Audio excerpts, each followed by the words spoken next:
हाय। Hello Ramiz, नूर, उम्मीद है मैंने डिस्टर्ब नहीं किया होगा। ऐसी कोई बात नहीं। रमीज कह रहा था कि तुम जा रही हो यहाँ से। मैंने सोचा हमें इंटरप्ट नहीं करोगी। क्या करूँ, खुद को रोक नहीं सकी, क्योंकि मैं एक औरत को उसकी जिंदगी बर्बाद करते नहीं देख सकती। तो क्या आप भी यही बात करने वाली थी? नूर देखो, मैं रमीज जितनी जिद्दी तो नहीं हूँ, मगर लेकिन अगर तुम मुझसे पूछो तो तुम्हें इस वक्त नौकरी नहीं छोड़नी चाहिए। देखो, रोहान से दोबारा बात करो, वो भी वहाँ नहीं रह पाएगा। आप जानती हैं, हमारी हमेशा लड़ाइयाँ दूसरों की वजह से ही होती हैं। शायद उसने यही सॉल्यूशन देखा हो कि दूर चले जाएं हम लोग। हाँ, लेकिन दूर भागना मसले का हल नहीं है। जब तुम इन मसाइल का सामना कर सकती हो तो फिर क्यों कुछ ठीक नहीं होगा। ठीक है।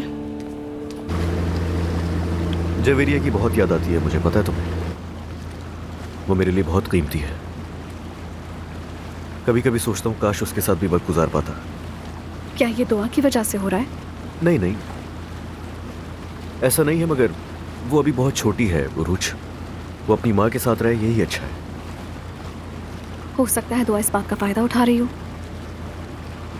मुझे उससे फर्क नहीं पड़ता, सब कुछ खत्म हो चुका है, उसे भी पता है। हाँ, मगर हमारी एक बेटी तो है ना, उसकी वजह से मिलना पड़ता है हमें, वरना मुझे कोई परवाह नहीं है। हो सकता है उसकी जिंदगी में कोई आ जाए और उसके बाद वो तुम्हारी बेटी तुम्हारे पास छोड़कर चली जाए। ऐसा नहीं हो सकता, बिल्कुल भी नहीं। क्यों नहीं हो सकता? असलान, दुआ भी जवान है, दोबारा शादी कर सकती है। अरे तुम्हें उसके बारे में शायद किसी ने गलत बताया है, ऐसा मुमकिन नहीं है।